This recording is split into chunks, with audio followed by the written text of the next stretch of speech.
Baba, mwenzako mimi nilikuwa pale naenda kule. Nikamkuta mwanaume fulani pia akasema ananipenda. Ananipenda hiyo. Umefurahi kupendwa? Ndio.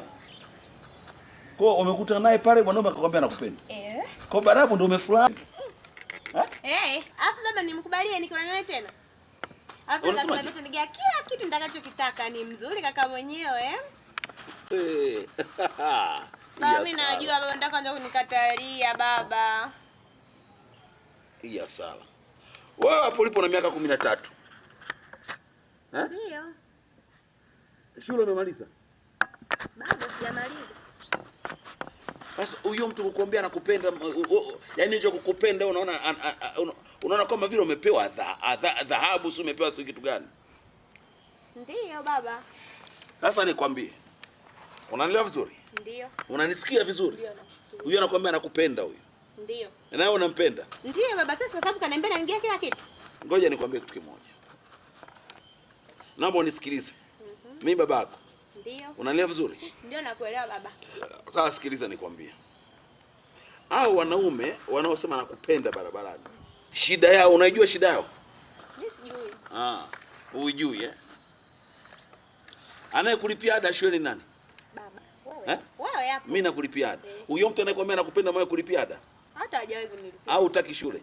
Nataka shule mimi. Nataka. Huyo mtu amekulipia. Kwa nini unataka kusoma shule? Nasoma ili nijeniwe na maisha yangu. Nasoma ili nijeniwe na maisha yangu. Kwa unafikiri huyo mtu anayekwambia nakupenda anataka uwe na maisha yako? Ndio napenda. Ndio maana nimeambia atanigia kila kitu. Baba. Kila kitu yani, kwa hiyo wewe amekuahidi ndio ushachanganyikiwa, una akili. Baba. Nisikize vizuri mwanangu. Hayo mawazo unayowaza hayo sio mawazo mazuri. Kwa nini? Kwa nini? Nakwambia hao watu wanakuambia nakupenda sio watu wazuri mwanangu. Hao watu wanakuambia sio watu wazuri. Nikwambie. Umeona hao wadada wote wa wasichana hao wana watoto migongoni. Wanabeba gandizi. Wanabeba maisha yao unayapenda? Wanamisha mabaya mabaya. Watoto wale. Wanaume waliowapa watoto waliwaambia nakupenda kama huyu anavyokuambia wewe. Nakupenda hilo ndio leo wale wasichana wote wanatembeza ndizi na watoto mgongoni.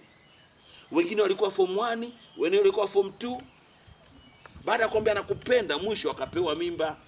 Wanaume anakuambia nakupenda ili atembee na wewe, ili akulale. Akisha kulala wewe unashika mimba. Kwa anachokwambia nitakupa kila kitu, hana lengo la kukupa chochote.